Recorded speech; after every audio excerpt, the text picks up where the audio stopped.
एक गांव में गौतम बुद्ध का बहुत बड़ा आश्रम था। वहां पर एक प्रसिद्ध बौद्ध गुरु रहते थे। वहां पर उनका एक शिष्य बहुत बोलता था। वो हर समय इधर उधर की बातें करता था। जब वह दान लेने के लिए जाता तो हर घर से एक नई कहानी लेकर आता और आश्रम के दूसरे शिष्यों को सुनाता था। एक शिष्य की दूसरे से बुराई करता, चुगली करता और दूसरों के सामने अच्छा बनने का प्रयास करता। खुद के मुंह से ही खुद की तारीफ करता रहता और हमेशा ही खुद को गुरु के सामने सबसे बुद्धिमान और उत्तम साबित करने का प्रयास करता। वह खुद को सभी शिष्यों से अलग और श्रेष्ठ मानता था। उसका कहना था कि मैं एक अमीर घर का बालक हूं। अगर मैं चाहता तो एक आरामदायक और सुविधाओं से भरा जीवन जी सकता था, लेकिन मैं वह सब छोड़कर यहां आ गया क्योंकि मुझे सत्य की खोज करनी है, खुद को जानना है, जीवन को जानना है। इसीलिए मेरा त्याग तुम सबसे बड़ा है। एक दिन गुरु ने आश्रम के सभी शिष्यों को बुलाकर कहा, आप सभी को अगले 1 माह के लिए कोई न कोई संकल्प लेना है। इससे आपकी संकल्प शक्ति मजबूत होगी और आप में आत्मशक्ति का संचार होगा।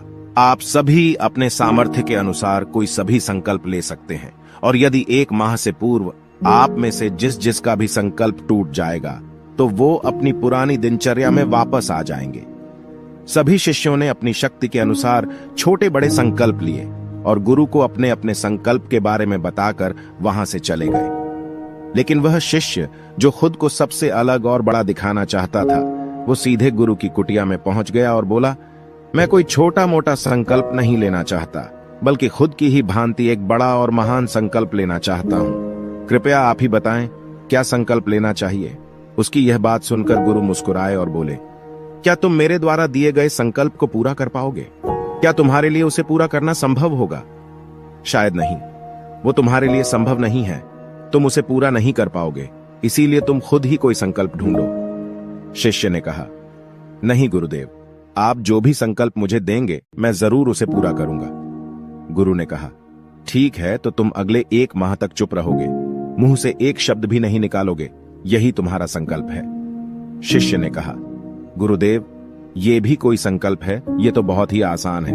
1 माह तक चुप ही तो रहना है। आप कोई बड़ा संकल्प दीजिए जो मेरी योग्यता के लायक हो, जिसे पूरा करने में मुझे समस्या हो। गुरु ने कहा, पहले तुम इस संकल्प को तो पूरा करके दिखाओ। शिष्य ने गुरु की बात मान ली और वह उसी समय चुप हो गया और पलटकर कुटिया से बाहर चला गया। उसे चुप रहना बहुत आसान लग रहा था।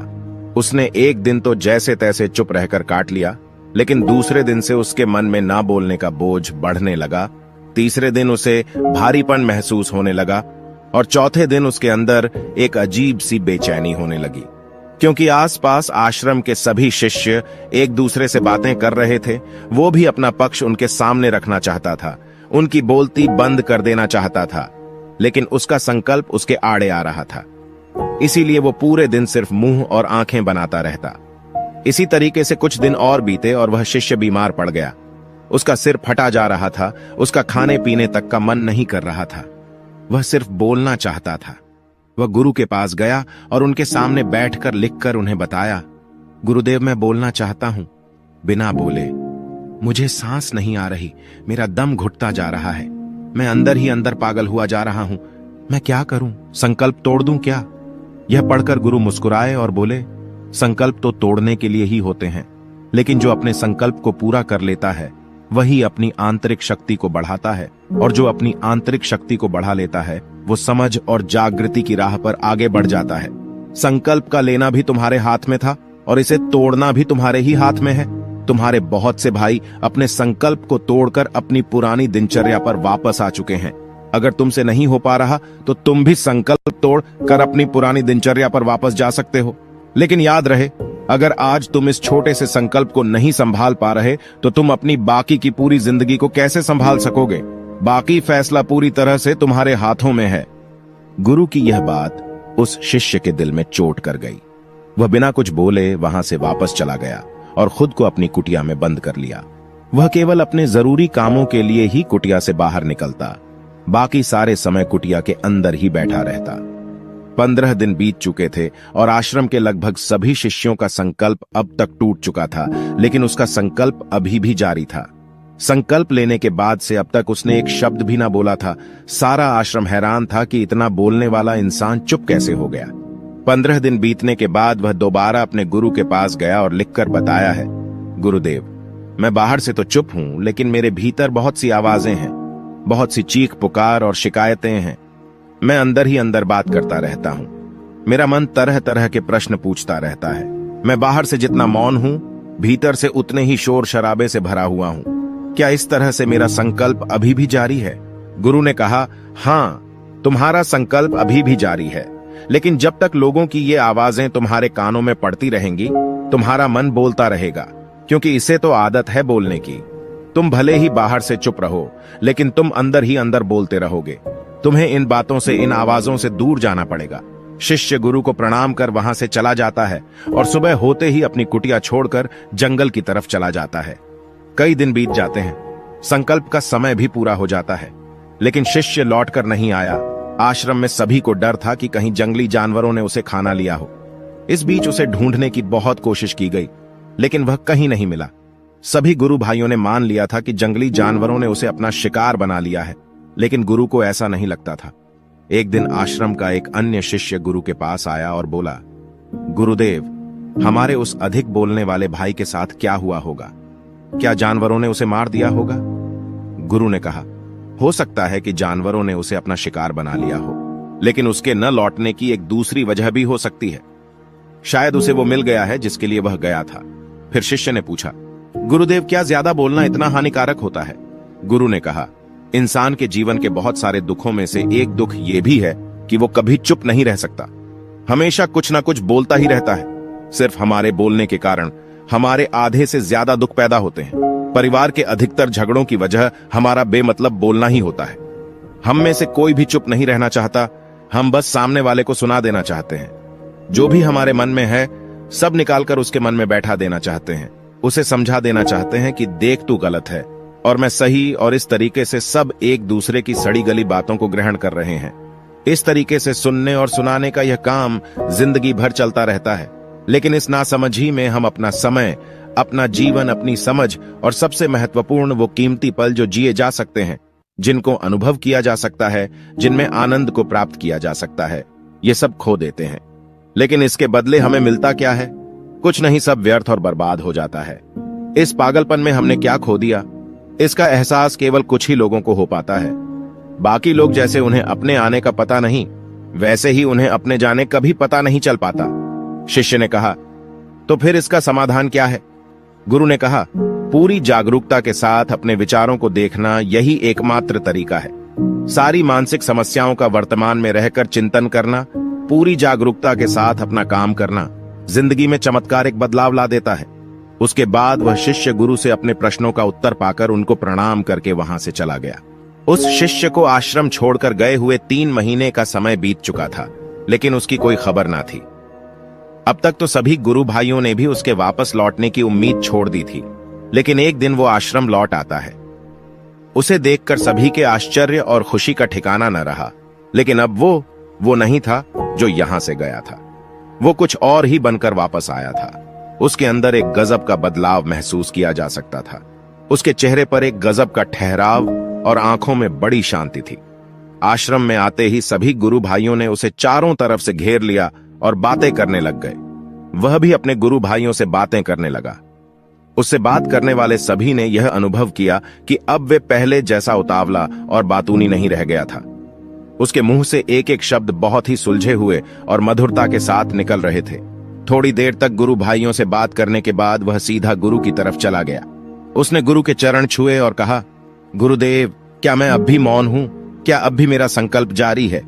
गुरु ने कुछ देर तक शिष्य की आंखों में बड़े ध्यान से देखा और कहा, हां, तुम अब भी मौन हो।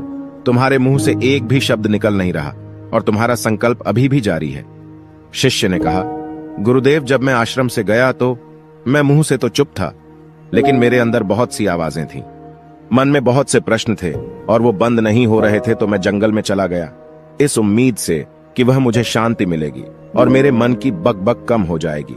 लेकिन मैं जितना एकांत में जाता गया, मेरे अंदर की आवाज उतनी ही तेज होती गई। मेरे भीतर की पुरानी से पुरानी आवाज मुझे सुनाई देने लगी। तब जाकर मैंने महसूस किया कि मैं कितना गलत कर रहा था। जब मैं अपने परिवार वालों, दोस्तों को और गुरु भाइयों को बुरा भला कहता था, तो उस समय मुझे लगता था कि मैं सही कह रहा हूं। जब मैं गुरु भाइयों की एक दूसरे से चुगली करता हूं और उनका मजाक बनाता, तब भी मुझे यही लगता था कि मैं उनसे बेहतर हूं और मैं सही कर रहा हूं। लेकिन उस दिन मैंने पहली बार महसूस किया कि मैं कितना गलत बोलता था। काफी दिनों तक ये आवाजें, ये शिकायतें मेरे अंदर चलती रहीं, लेकिन धीरे धीरे करके एक दिन ये सारी आवाजें मेरे अंदर से समाप्त हो गईं। अब मैं भीतर से भी मौन हो गया। उस घने जंगल में बाहर से कोई बोलने वाला था नहीं और भीतर कोई आवाज बची ही नहीं थी। और मैं उस दिन पहली बार मौन का सही अर्थ समझा। मेरे चारों तरफ बहुत शांति थी। हालांकि अभी भी कुछ आवाजें आ रही थीं, जो पहले भी आती थीं, लेकिन मैं उन्हें सुन नहीं पाता था। पर अब वह सभी आवाजें मुझे स्पष्ट रूप से सुनाई दे रही थीं। हवा के चलने की आवाज, चिड़ियों के चहकने की आवाज और पानी के बहने की आवाज। ये सभी आवाजें मैंने पहली बार पूरे होश पूर्वक सुनी। अपने चारों तरफ इतनी शांति मैंने पहले कभी महसूस नहीं की थी। तो इस शांति को भंग करने के लिए मैंने पहली बार अपने मुंह से कोई शब्द निकाला। मैं चिल्लाया, हे ईश्वर, यह कैसी शांति है? सभी कुछ इतना शांत क्यों है? ऐसा क्या हो गया? लेकिन मेरे चिल्लाने के बाद भी वह शांति भंग नहीं हुई। सब कुछ पहले के जितना ही शांत था, बाहर भी और भीतर भी। हे गुरुदेव, मैंने अपने गुरु भाइयों से बात की। मैंने आपसे बात की। मैं बोल रहा हूं, मैं चल रहा हूं, मैं सब कुछ देख रहा हूं, लेकिन मैं अपने भीतर एकदम एकांत में हूं, मौन में हूं, भीड़ में होता हूं, तब भी भीतर से अकेला एकांत में होता हूं। जब मैं खुद में भी शोर करना चाहता हूं, तब भी एकांत में ही होता हूं। अब सब दिखाई पड़ने लगा है, सब सुनाई पड़ने लगा है। गुरु ने कहा, जब तक हम बाहर की तरफ बोलते रहेंगे, भीतर अशांति ही रहेगी। लेकिन जिस दिन हम भीतर की तरफ मुड़ जाएंगे, तब हमारे मुंह से कुछ भी निकलेगा, हम शांत ही रहेंगे। दुनिया में जितनी भी बुराइयां हैं, ज्यादातर हमारे बोलने से ही उत्पन्न होती है, क्योंकि हम चुप रहना नहीं चाहते। हम जितनी जरूरत है उससे कहीं ज्यादा बोलते हैं। हम सामने वाले को सुनना नहीं चाहते, बल्कि उसकी बोलती बंद कर देना चाहते हैं। उसे समझा देना चाहते हैं कि मैं कौन हूं, मैं क्या कर सकता हूं, और यही हमारी जिंदगी का मकसद बनकर रह जाता है। हमारी सारी ऊर्जा इस व्यर्थ के बोलने में बर्बाद होती रहती है। ऐसे ही समाज में लोगों का जीवन दुखों से भर जाता है, जो हमेशा एक दूसरे को सुनाने में लगे रहते हैं। कभी एक दूसरे को सुनना नहीं चाहते, समझना नहीं चाहते, और चुप रहना तो उन्होंने कभी सीखा ही नहीं, क्योंकि चुप रहना उन्हें छोटा महसूस करवाता है। दुनिया की सभी लड़ाइयों का कारण हमारा बोलना ही है, इसलिए हमें सिर्फ उतना ही बोलना चाहिए जितना जरूरी हो, क्योंकि व्यर्थ का बोलना ऊर्जा को नष्ट करना है, और ये बोलना ही हमें कभी अपने भीतर की ओर लौटने नहीं देता, क्योंकि यह हमें बाहर की ओर खींच कर रखता है, और बाहर है ही क्या इस संसार के अलावा। लेकिन अगर अपने भीतर के संसार की ओर मुड़ना है, तो इस मुंह को बंद ही रखना चाहिए। इसीलिए जितने भी बुद्ध हुए, आत्मज्ञानी हुए, वो सभी एकांत की ओर भागे, ताकि उन्हें ज्यादा ना बोलना पड़े, ज्यादा सुनना ना पड़े। वो एकांत में रहें और शांत रहे, इसीलिए आसानी से भीतर की यात्रा कर पाए। लेकिन अगर कोई चाहे तो इस संसार में रहकर भी एकांत में रह सकता है, शांत रह सकता है, लेकिन इसके लिए उन्हें अपनी ऊर्जा बचानी होगी, जिसे वह अब तक अपने व्यर्थ के शब्दों में बर्बाद कर रहे थे। दोस्तों, इस कहानी की सीख यही है कि व्यर्थ का बोलना ऊर्जा को नष्ट करना है। ज्यादा और व्यर्थ बोलना ही हमें अपने भीतर की ओर लौटने नहीं देता, क्योंकि यह हमें बाहर की ओर झुकाए रखता है, और जिन्हें भीतर की यात्रा करनी है, उन्हें अपने मुंह को बंद ही रखना चाहिए। मुझे उम्मीद है कि आपको यह कहानी पसंद आई होगी और काफी कुछ सीखने को मिला होगा। कहानी के बारे में अपने विचार आप हमें नीचे कमेंट बॉक्स में कमेंट करके बता सकते हैं। जाने से पहले वीडियो को लाइक करें और चैनल को सब्सक्राइब जरूर करें।